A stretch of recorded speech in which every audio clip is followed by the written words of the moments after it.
বলে না দিলে কেউ বুঝতেই পারবে না এই টমেটো কেচাপ বাজার থেকে কেনা না বাড়িতে তৈরি করা। এর স্বাদ নামি ব্র্যান্ডের কেচাপের থেকে কোনো অংশে কম নয়।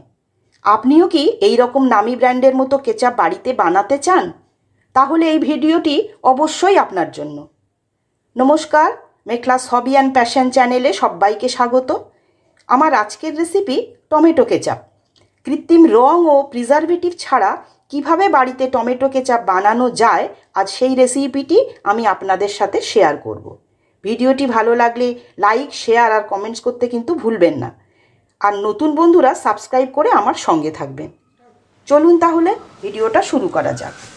টমেটো কেচাপ বানানোর জন্যে আমি এখানে 1 কেজি একদম পাকা লাল রং দেখে টমেটো নিয়ে নিয়েছি। প্রথমে এই টমেটোগুলোকে আমি কেটে নেব।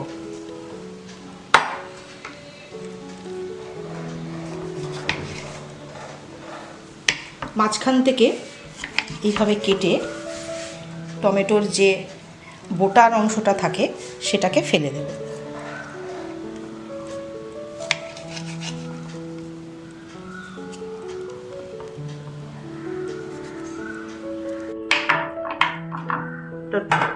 টমেটোগুলো কেটে একটা পাত্রে নিয়ে নিচ্ছি।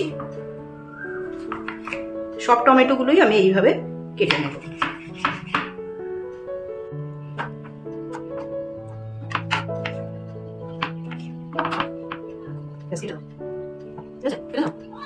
এবার টমেটোগুলো সব আমি কেটে এই পাত্রে রেখে দিয়েছি।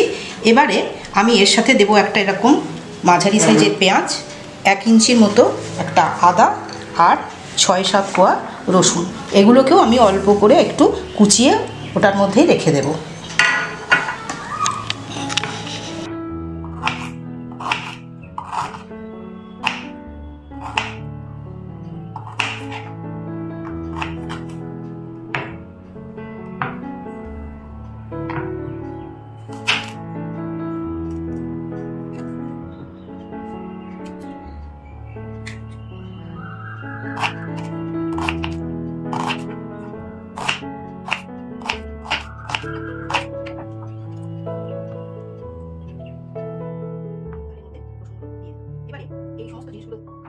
কড়াইতে দিয়ে সেদ্ধ করব।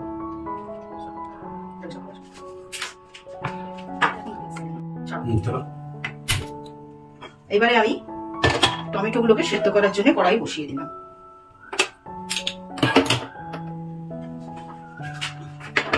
এবারে আমি যে সমস্ত জিনিসগুলো কেটে রেখেছিলাম, যেমন টমেটো, পেঁয়াজ, আদা আর রসুনের কোয়া, এগুলো আমি সব দিয়ে দিলাম। এর সাথে দেব 2টো শুকনো লঙ্কা। এটা যে রকম সসে ঝাল খেতে পছন্দ করে সেরকম দেবে। আমি 2টো দিয়ে দিলাম।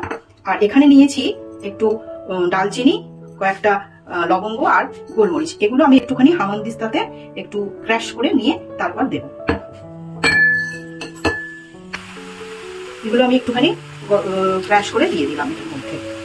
এবারে দেব অল্প একটু লবণ। ভালো করে মিশিয়ে নিচ্ছি।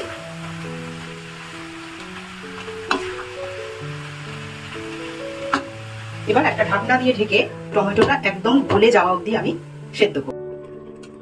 আমি কিছুক্ষণ পর এসে একটু ঢাকনাটা খুলে একটু নাড়িয়ে দেব। মাঝে মাঝে কিন্তু একটু নাড়িয়ে দিতে হবে। আর আমি কিন্তু টমেটোটা সেদ্ধ করার সময় কোনো জলের ব্যবহার করিনি। টমেটো থেকে যে রস বেরোচ্ছে তাতেই কিন্তু টমেটোটা সেদ্ধ হয়ে যাবে। আর কড়াইতে কেউ করতে না চাইলে এটা প্রেসার কুকারেও কিন্তু সেদ্ধ করে নেওয়া যেতে পারে। আবার ঢাকনা দিয়ে রেখে দেবো, মাঝে মাঝে একটু নেড়ে দিতে হবে। আচ্ছা, 15-20 মিনিট এইভাবে সেদ্ধ করে নেবার পর দেখে নিচ্ছি টমেটো থেকে অনেকখানি জল বেরিয়ে টমেটোটা ভালোভাবেই সেদ্ধ হয়ে গেছে। এবারে আমি গ্যাসের ফ্লেমটাকে অফ করে দিচ্ছি। গ্যাসের ফ্লেমটা অফ করে দিয়ে এটাকে স্বাভাবিকভাবে ঠান্ডা করতে দেব। ঠান্ডা হবার পর আমি এটাকে একটা ব্লেন্ডারের মধ্যে দিয়ে খুব ভালোভাবে পেস্ট করে নেব। এখন টমেটো যেটা সেদ্ধ করেছিলাম সেটা ভালোভাবেই ঠান্ডা হয়ে গেছে। এবার একটা ব্লেন্ডিং জারের মধ্যে দিয়ে খুব ভালো করে আমি পেস্ট করে নেব। দাঁড়াও, এখন আর দেখিও না। এবারে একটা পাত্রের মধ্যে একটা বড় ছাঁকনি নিয়ে আমি এই পেস্ট করে নেওয়া টমেটোটা ঢেলে দিলাম। এবারে আমি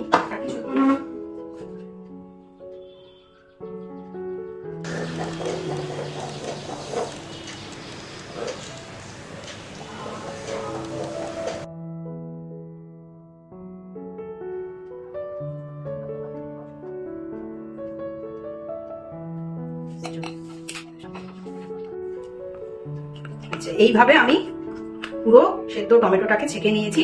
এতে টমেটোর খোসা, দানা, তারপরে একটু আদার টুকরো এবং যে গোলমরিচ দিয়েছিলাম সেইগুলো এর সঙ্গে আটকে গেছে, যার ফলে এটা খুব মিহি হয়েছে।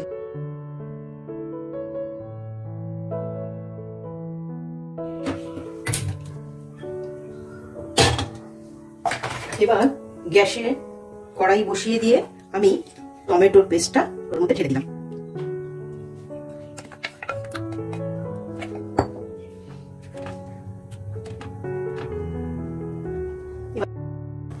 দিয়ে দিচ্ছি স্বাদ মতো লবণ।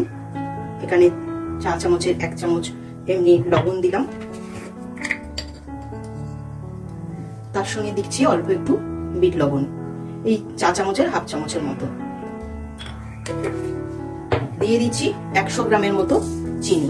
চিনিটা কিন্তু টমেটো কতটা টক তার উপরে নির্ভর করছে পরিমাণটা। যদি টক বেশি হয় সেক্ষেত্রে চিনি কিন্তু আরেকটু বেশি দিতে হবে, সেটা আমি নামাবার আগে একটু চেক করে দেখে নেব। মধ্যে আমি দিয়ে দিচ্ছি রঙের জন্য 1 চা চামচ কাশ্মীরি লঙ্কার গুঁড়ো। এটাতে ভালো রং হবে, সসের যে সুন্দর একটা কালার হয় সেটা আসবে। আর তার সঙ্গে দিচ্ছি 1/2 কাপ মতো ভিনিগার। এই যে ভিনিগার এই আমাদের ঘরে ইউজ হয়, সসের যেরকম একটা টক ভাব আসবে তার সাথে সাথে এটা অনেকদিন ভালো রাখতে সাহায্য করবে। সবকিছু দেওয়ার পর ভালো করে একবার নাড়িয়ে দিচ্ছি। তারপর এটা ভালো করে ফুটিয়ে ঘন করে নিতে হবে, যাতে সসের মধ্যে কোনো রকম জল ভাব না থাকে।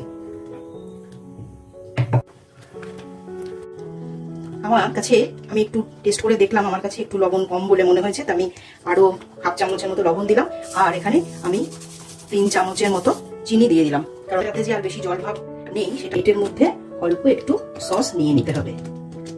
এইভাবে নেবার পর দেখতে হবে ঠান্ডা হয়ে যাবার পর এটা গড়িয়ে পড়ছে কিনা। এটা যদি খুব সহজেই গড়িয়ে পড়ে তাহলে বুঝতে হবে যে এর মধ্যে অনেকটা বেশি এখনো জলের ভাব রয়েছে। আর যদি ধীরে ধীরে পড়ে তাহলে বুঝতে হবে এটা হয়ে গেছে।